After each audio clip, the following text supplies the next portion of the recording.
Assalamualaikum warahmatullahi wabarakatuh. Shalom, Om Swastiastu, Namo Buddhaya, salam kebajikan untuk kita semua. Perkenalkan, nama saya Niken Febriana Dwi dengan NIM 2052000015. Pada kesempatan kali ini, saya ingin menyampaikan materi mengenai penerapan teori keadilan substantif dalam perkara pidana di Indonesia untuk memenuhi ujian akhir semester dengan dosen pengampu Dr. Heri Firmansyah, SHM Hum MPA, selaku dosen mata kuliah Kapita Selekta Hukum Pidana. Sebelum membahas apa itu keadilan substantif, di sini saya akan memberitahu saya mengambil sumber materi dari buku karya Dr. Heri Firmansyah yang berjudul Menuju Keadilan Substantif, Analisis Surat Perintah Penghentian Penyidikan atau SP3, Sidang Pra-Peradilan Tindak Pidana Korupsi, dan juga dari beberapa jurnal-jurnal yang saya temukan di internet. Jadi, yang pertama kita akan membahas apa sih keadilan substantif. Jadi, keadilan substantif itu adalah keadilan yang terkait dengan isi putusan hakim dalam memeriksa, mengadili, dan memutus suatu perkara yang harus dibuat berdasarkan pertimbangan rasionalitas, kejujuran, objektivitas, tidak memihak atau impartiality, tanpa diskriminasi, dan berdasarkan hati nurani, yaitu keyakinan hakim. Jadi, hakim di sini harusnya memiliki sebuah itikat di luar undang-undang agar keadilan bisa ditemukan untuk bahan putusan keadilan substantif. Dengan demikian, itu adalah keadilan yang diciptakan oleh hakim yang dalam putusannya berdasarkan hasil dari galian rasa keadilan dalam masyarakat tanpa dibelenggu oleh bunyi dari pasal undang-undang yang berlaku. Jadi, keadilan substantif ini berlawanan dengan keadilan prosedural. Yang dimaksud dengan keadilan prosedural di sini adalah putusan hakim atau proses penegakan hukum yang sepenuhnya berdasarkan pada bunyi undang-undang. Jadi, dalam keadaan prosedural, yang dianggap adil itu apabila pelaksanaannya adalah bunyi dari putusan hakim selalu sesuai dengan bunyi dari undang-undang yang berlaku. Jika hakim memutus tidak sesuai dengan bunyi dari undang-undang tersebut, maka putusan hakim itu bisa dianggap tidak adil, karena tidak sesuai dengan bunyi dari pasal yang ada di dalam undang-undang.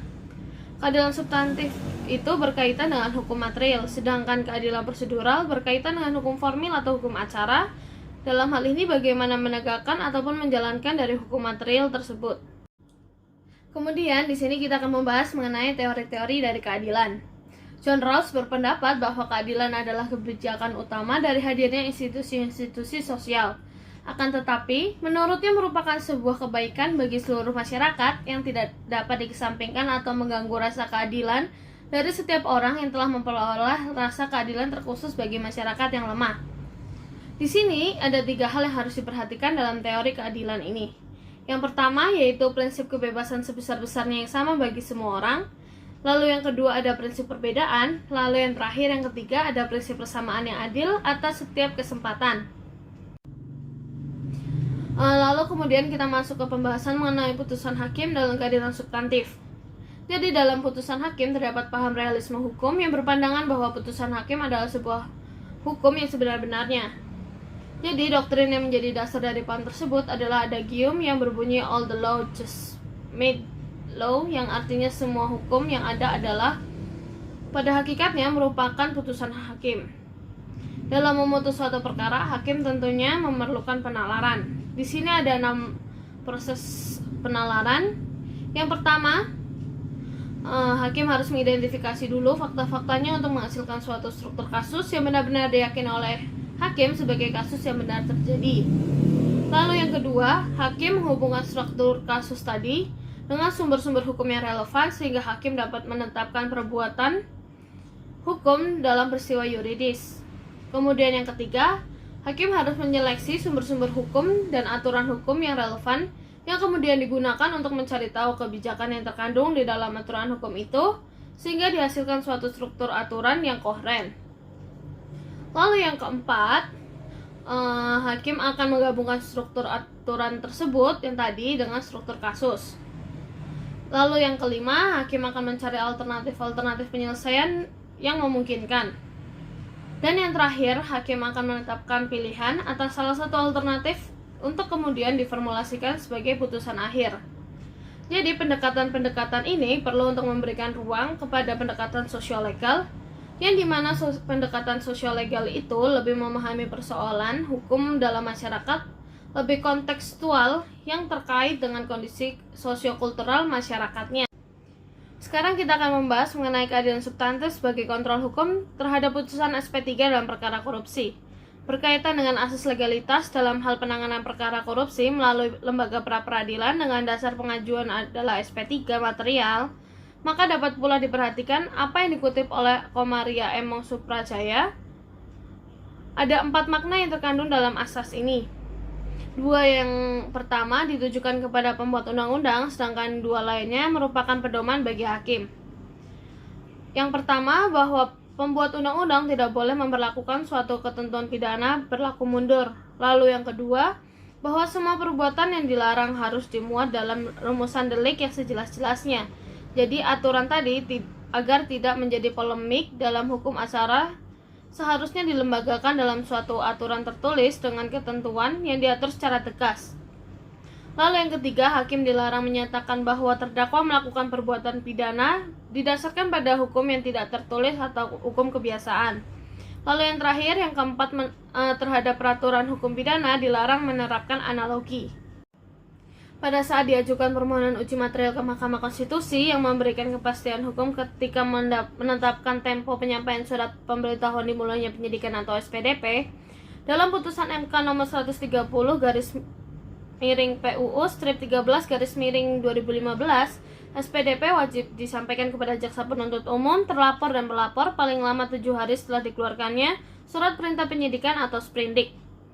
Menurut Mahkamah, penyampaian SPDP pada jaksa penuntut umum adalah kewajiban penyidik untuk menyampaikan sejak dimulainya proses penyidikan, sehingga proses penyidikan tersebut berada dalam pengendalian penuntut umum dan pemantauan terlapor dan pelapor.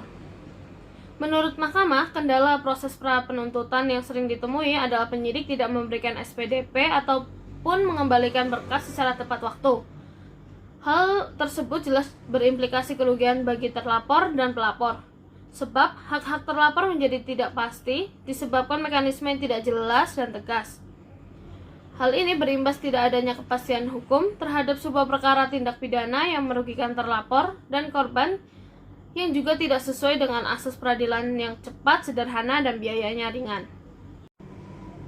Dalam hal terkait jangka waktu penanganan perkara untuk kemudian dapat diberikan SP3 dalam peraturan KPK, selama ini KPK tidak bisa menerbitkan SP3.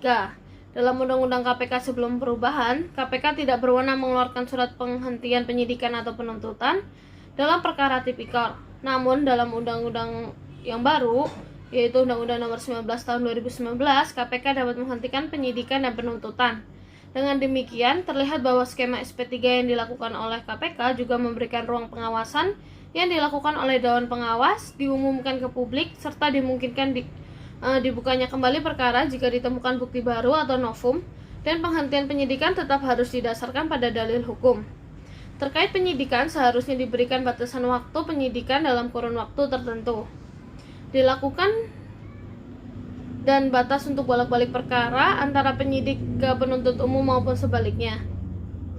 Hal ini diharapkan tidak hanya dipastikan hukum status tersangka seorang diberikan, tetapi juga dari segi keadilan bagi korban, dalam hal ini masyarakat, yang melakukan pengawalan terhadap suatu perkara korupsi yang telah merugikan keuangan negara. Dalam ranah politik, hal yang semakin mengganggu adalah ketika putusan pra-peradilan, tapi kemudian tidak diselesaikan sebagaimana mestinya. SP3 material disebabkan penanganan perkara korupsi yang berlarut-larut yang tidak kunjung jelas terkait dengan waktu penanganan apakah sudah dilakukan atau belum. Hal ini bahkan nyata-nyata bertentangan dengan ketentuan yang diatur dalam pasal 25 Undang-Undang Tindak Pidana Korupsi, di mana perkara korupsi baik dari tingkat penyidikan, penuntutan, dan pemeriksaan di sidang pengadilan dalam perkara tindak pidana korupsi didahulukan dari perkara lain, guna menyelesaikan secepatnya. Alasannya adalah perkara korupsi yang merupakan kejahatan yang merugikan keuangan negara dan berdampak besar bagi perekonomian negara. Karakteristik pembuktian tindak pidana korupsi yang rumit dilakukan oleh orang yang memiliki kekuasaan dan kemudian mudah menghilangkan barang bukti. Di sini saya akan membahas mengenai keadilan substantif dan kepastian hukum terkait dengan putusan SP3. Suatu keadilan dan kepastian hukum tidak dapat dipisahkan dalam hukum dan menjadi faktor yang paling penting dalam kelangsungan suatu hukum. Keadilan dan kepastian hukum menjadi tonggak sekaligus tolak ukur dalam keberhasilan suatu hukum. Bagaimanapun bahwa semangat bangsa ini melawan korupsi tidak boleh surut, walaupun hukuman terhadap pelakunya sering mencederai rasa keadilan publik. Pengajuan dasar SP3 material ini adalah untuk memenuhi rasa keadilan dan fairness antara korban dan aparat penegak hukum dalam mendorong berjalannya proses hukum sebagaimana mestinya.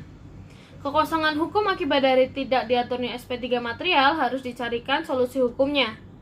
Dalam melihat persoalan SP3 material ini, seharusnya tidak hanya berdasarkan legalistik formal yang dapat mengakibatkan tidak terpenuhnya rasa keadilan substantif dalam masyarakat. Jika kita kemudian menimbang peluang dimasukkannya SP3 material dalam peraturan hukum tertulis, sangat terbuka karena pada praktiknya banyak perkara yang dilakukan pra-peradilan dengan dasar tersebut, baik di tindak pidana umum maupun tindak pidana korupsi.